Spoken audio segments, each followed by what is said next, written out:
Hello बच्चों, दिया गया प्रश्न कुछ इस प्रकार से है। यूकेरियोटिक जीनोम प्रोकैरियोटिक जीनोम से भिन्न होते हैं क्योंकि यूकेरियोटिक में पुनर्वाती क्रम पाया जाता है। पहले केस में जीन्स ओपेरॉन में व्यवस्थित रहते हैं।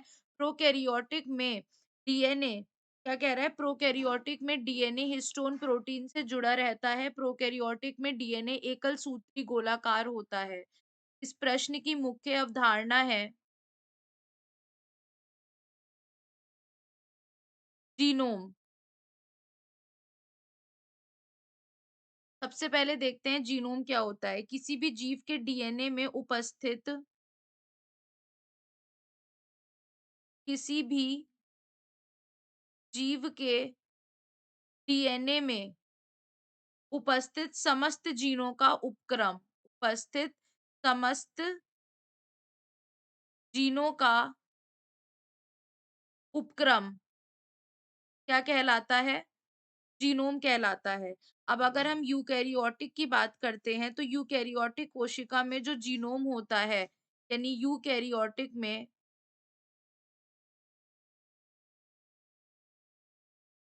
जो जीनोम होता है वो कैसा होता है? विकसित होता है।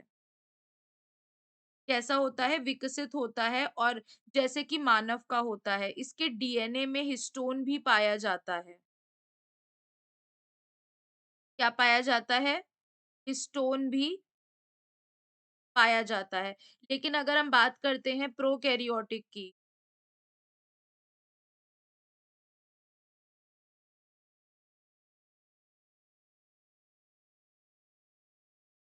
अगर हम बात करते हैं प्रोकैरियोटिक की, तो इसमें अविकसित जीनोम होता है, जिसमें डीएनए तो होता है लेकिन हिस्टोन अनुपस्थित होता है।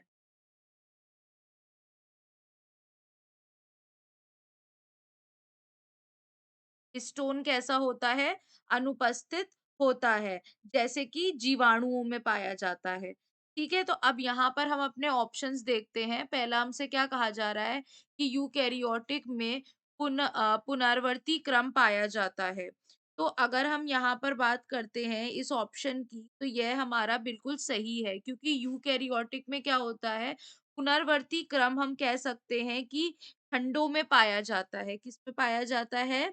खंडों में। यानी कि क्या होता है? पुनरावर्ती श्रृंखला क्रम इसको कहते हैं, जिसमें छोटे-छोटे क्रम रिपीट होते हैं। क्या होते हैं?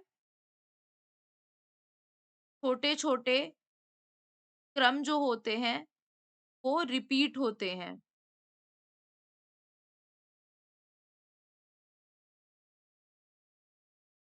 वो रिपीट होते हैं। तो इन्हें हम वेरिएबल नंबर टेंडम रिपीट भी कहते हैं, जो सिर्फ़ और सिर्फ़ किस में पाए जाते हैं? यूकेरियोट में पाए जाते हैं।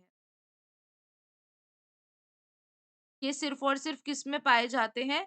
यूकेरियोट में, तो यह हमारा सही है। दूसरा कह रहा है पहले केस में जीन्स ओपेरॉन में व्यवस्थित रहते हैं, तो यह बिल्कुल गलत है, क्योंकि ऐसा किसमें होता है? प्रोकैरियोटिक में होता है। तीसरा कह रहा है प्रोकैरियोटिक में डीएनए हिस्टोन प्रोटीन से जुड़ा रहता है, तो यह बिल्कुल गलत है। प्रोकैरियोटिक में डीएनए एकल सूत्री गोलाकार होता है। तो ऐसा नहीं है कि ये गलत है, लेकिन ऐसा ये इससे भिन्न नहीं है, क्योंकि ये कंडीशन, यह अवस्था यूकेरियोटिक में भी पाई जा सकती, तो यह भी गलत है। तो सही उत्तर क्या हो जाएगा? ऑप्शन ए हो जाएगा। आशा करती हूँ आपको समझ में आया होगा। धन्यवाद।